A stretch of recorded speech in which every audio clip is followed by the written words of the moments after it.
બે ભાઈઓએ મળીને પોતાની બેનને જ મારી નાખી. માત્ર 12 વીઘા જમીનના કારણે બે ભાઈઓએ મળીને પોતાની બેનને જ પતાવી નાખી. જી આ મિત્રો વાત કીધું, આ ઘટના સાંભળીને તમારા પણ રોવાટા ઉભા થઈ જવાના છે, તમારા પણ હોશ ઉડી જવાના છે. કારણ કે જે રીતે હાલ ઉનાની અંદર જે ઘટના ઘટી છે ને, આ ઘટના સાંભળીને ભલભલા લોકોના હોશ ઉડી ગયા છે કે જમીન બાબતે ભાઈઓ ભાઈઓ અલગ થઈ જતા હતા, જમીન બાબતે ભાઈઓ ભાઈઓના માથા ફાટી જતા હતા, જમીન બાબતે ભાઈઓ ભાઈઓના પાળિયા થઈ જતા હતા. પરંતુ જે રીતે આ ઘટનાની અંદર પોતાની બેનને જ મારી નાખી બે ભાઈઓએ માત્ર 12 વીઘા જમીનના કારણે. જી આ મિત્રો વાત કીધું, આ કેવો મિત્રો કળયુગ છે.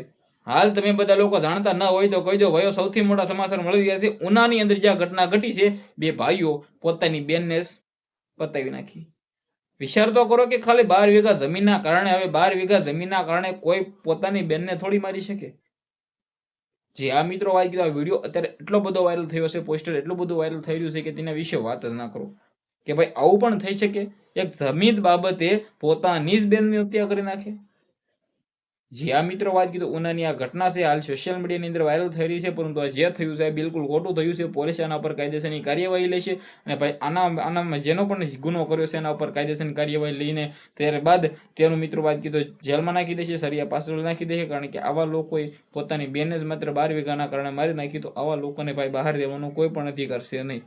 જી આ મિત્રો વાત કીધો, વિડીયો બને એટલો શેર કરી, ફોલો કરી, સબસ્ક્રાઇબ ભવિષ્ય કરી દઈએ છીએ. હું તમારા સમક્ષ આવીને એવી જાણકારીઓ લાવતો રહું.